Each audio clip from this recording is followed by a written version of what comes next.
ফাঁসি ফাঁসি চাই, দর্শকের ফাঁসি চাই, দর্শকের ফাঁসি চাই, ফাঁসি ফাঁসি ফাঁসি চাই, বাচ্চা দর্শক ধর, দইরা দইরা বিচার কর, একটা দর্শক ধর, আমার বোন মরল কেন, জবাব চাই জবাব চাই, জবাব চাই জবাব দাও, আমার বোন মরল কেন। দর্শক, মাগুরা জেলা কারাগারের সামনে এই মুহূর্তে অবস্থান। আর যেই প্রতিবাদ কর্মসূচিটি এই মুহূর্তে চলছে সেটি হচ্ছে মাগুরার এই যে গতকাল যে শিশুটি মারা গেল, শিশু আসিয়া, অর্থাৎ ধর্ষণের শিকার হয়ে দীর্ঘদিন অর্থাৎ প্রায় এক সপ্তাহ মৃত্যুর সঙ্গে পাঞ্জা লড়ে সবশেষ তিনি এসে যে গতকাল মারা গিয়েছে, তার সেই প্রতিবাদে অর্থাৎ সেই হত্যাকাণ্ডের প্রতিবাদ, সেই ধর্ষণের প্রতিবাদ, একই সঙ্গে ধর্ষকের দ্রুত বিচার কার্যকর করা, এই সমস্ত দাবিতেই কিন্তু মাগুরা পলিটেকনিক ইনস্টিটিউটের ছাত্ররা আজকে এই যে জুমার নামাজের পর তার একটি মিছিল নিয়ে মূলত এই জেলা কারাগারের যেই ফটক রয়েছে, মূল ফটক, সেই ফটকের সামনে তারা একরকম অবরোধ করেছে। এবং সড়ক অবরোধের ফলে এই যে ঝিনাইদহ মাগুরা যে মহাসড়ক, অর্থাৎ মাগুরা থেকে ঝিনাইদহ যাওয়ার যে সড়কটি, সেটি কিন্তু এক পাশ বন্ধ হয়ে গিয়েছে, যার ফলে কিন্তু যান চলাচলও বেশ খানিকটা ব্যাঘাত ঘটছে। যদিও কারাগারের সামনে যে রাস্তাটি সেটি আসলে ব্যবহার করছে। তবে এই যে শিক্ষার্থীরা যেই স্লোগান দিচ্ছে, সেই স্লোগানের মূল কথাই হচ্ছে এটি যে ধর্ষক যেই ব্যক্তি অর্থাৎ তার অপরাধ প্রমাণিত এবং সেই অপরাধের বিচার জন্য দ্রুততম সময়ের মধ্যে কার্যকর করা যায়, সেই কার্যকরের জন্য কোনো রকমের কোনো গড়িমসি কিংবা বিলম্ব না করা হয়, সেই ব্যাপারটির দাবি জানানো হচ্ছে।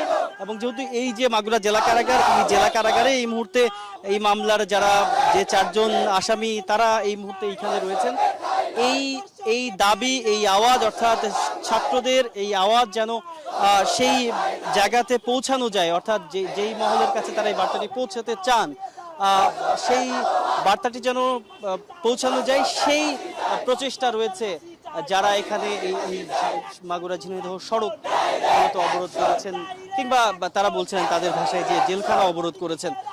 কারণ তারা কি আসলে এই বার্তাটি দিতে চান যে কোনোভাবেই যেন বিচারিক প্রক্রিয়াতে কোনো রকমের কোনো বিলম্ব না করা হয়। যেটি বলা হচ্ছে যে এরকম একটি ন্যাক্কারজনক ঘটনা পরবর্তী সময়ে কেউ যেন ঘটানোর সাহস না পায়, সেই রকম একটি উদাহরণ তৈরি করতে হবে, সেরকম একটি বিচারিক প্রক্রিয়ার উদাহরণ তৈরি করতে হবে, যার ফলে পরবর্তী সময়ে কেউ এরকম ন্যাক্কারজনক ঘটনা কেউ যদি ঘটাতে চায় কিংবা প্রচেষ্টা চালায়, সেটি তখন তাকে যেন সেটি মনে করিয়ে দেওয়া যায় যে বাংলাদেশের যে বিচারিক প্রক্রিয়া, সেই প্রক্রিয়া অত্যন্ত কঠোর, এবং সেই বিচারিক প্রক্রিয়াতে যেন একটি উদাহরণ তৈরি করা যায়, সেই বার্তাটি রয়েছে এই যে মাগুরা পলিটেকনিক ইনস্টিটিউটের শিক্ষার্থী যারা আজকের এই অবরোধ যে কর্মসূচি, সেটিতে তারা এই বার্তাটি দিচ্ছেন।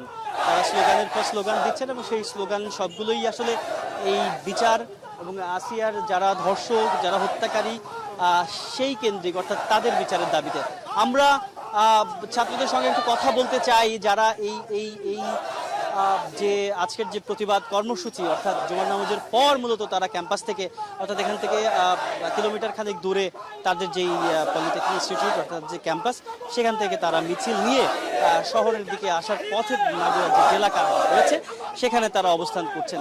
আমরা একটু কয়েকজনের সাথে কথা বলতে চাই যে তারা আসলে একটু আমাদের সঙ্গে একটু কথা বলবেন প্লিজ, যে আপনারা এই প্রতিবাদ কর্মসূচি থেকে কি বার্তা মূলত দিতে চাচ্ছেন? আসসালামু আলাইকুম। সারা বাংলাদেশের জনগণ সবাই অবগত যে কিছুদিন আগে 8 বছরের শিশু আসিয়া তার বোনের বাড়িতে বেড়াতে এসে যে ধর্ষণের শিকার হয়েছে, আমরা তার প্রতিবাদে মাগুরা পলিটেকনিকের সাধারণ শিক্ষার্থীরা মিলে আমরা প্রতিবাদ মিছিল করছি। আপনারা জানেন যে দীর্ঘ 8 দিন মৃত্যুর সাথে পাঞ্জা লড়ে আমাদের বোন আসিয়া মৃত্যুবরণ করেছে, কিন্তু ধর্ষকদের এখনো দৃষ্টান্তমূলক কোনো শাস্তি আমরা পাইনি।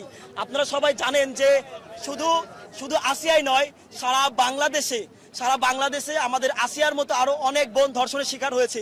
শুধু এই ধর্ষণই নয়, বিগত দিনে যে সকল ধর্ষণ হয়েছে তার কোনো দৃষ্টান্তমূলক শাস্তি বাংলাদেশের জনগণ দেখতে পায় নাই। শুধু ধর্ষণ হয়েছে, কিছুদিন একটু মিছিল হয়েছে, তারপরে দর্শকের 2-1 দিন জেল দিয়ে আমরা এটার সমাপ্ত দেখতে পাচ্ছি। কিন্তু আমরা চাই শুধু দর্শকের জেলের মাধ্যমে শেষ নয়, আমরা এই দর্শকের দৃষ্টান্তমূলক শাস্তি, সর্বোচ্চ শাস্তি, ফাঁসি দেখতে চাই। আমরা চাই এই দর্শকের যদি ফাঁসি দেওয়া হয় তাহলে আর কোনোদিন আমাদের কোনো মা বোন নিশ্চিন্তে বাইরে বেরোতে পারবে। আমাদের মা বোন কোনো ধর্ষণের শিকার হবে না।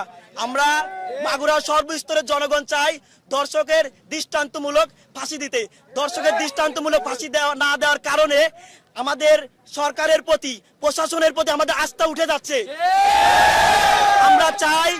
আমরা চাই যদি এই ফাঁসি হয়, এই ধর্ষণের ফাঁসি দেওয়ার মাধ্যমে প্রশাসনের প্রতি সাধারণ জনগণের আস্থা আবার ফিরে আসবে। আমরা ধর্ষকের ফাঁসির দাবিতে, ধর্ষকের ফাঁসি যেন হয় এই দাবি রেখে আমার কথা আমি এখানে শেষ করছি।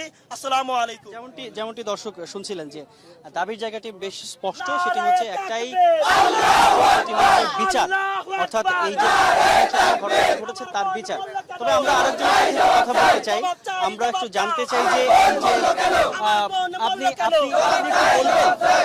আপনি পলিটেকনিকে তো নিশ্চয়ই পড়াশোনা করছেন, আপনি একটু বলবেন যে এই জেলখানার সামনে এই অবরোধটি কেন?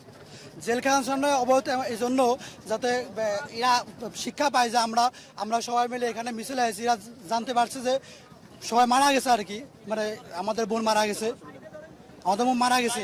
আমরা পলিটেকনিকের স্টুডেন্ট, আমরা সবাই মিছিল করতেছি এই জন্য যে কারাগার সামনে। তাহলে এরা আসলে দর্শকের সাথে কারাগারে রাখা হয়েছে, এই জন্য আমরা এখানে মিছিল করতেছি আর কি।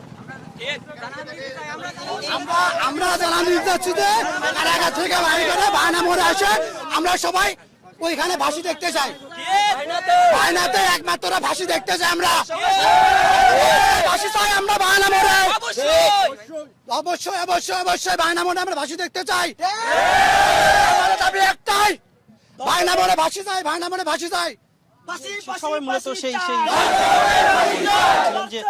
যে কারণে এই যে জেলা কারাগারের সামনে অর্থাৎ মূল ফটকের সামনে তারা অবস্থান নিয়েছেন। যদিও শুরুতে তারা পুরো মহাসড়কটি বন্ধ করে দিয়েছিলেন, তবে পরবর্তী সময়ে সিদ্ধান্ত হয় যে যেহেতু এটি একটি খুব গুরুত্বপূর্ণ সড়ক এবং মাগুরা থেকে ঝিনাইদহ, চুয়াডাঙ্গা, মিরপুর এই জনপদে যাওয়ার প্রধানতম সড়ক এটি, এবং সেই সড়কে বেশ খানিকটা সময় যানজট লেগে গিয়েছিল, সেটি যেন কোনো রকমের জনভোগান্তি তৈরি না করে সেই ব্যাপারটি চিন্তা করে কিন্তু তারা মহাসড়কের একটি লেন ছেড়ে দিয়েছে, অর্থাৎ জেলা কারাগারের প্রধান ফটকের সামনে যে লেনটি, সেই লেনটি ছেড়ে দিয়েছে। তবে একটি লেনের মধ্যে তারা অবস্থান করছেন এবং সেটি একেবারে জেলা কারাগারের প্রধান ফটক বরাবর।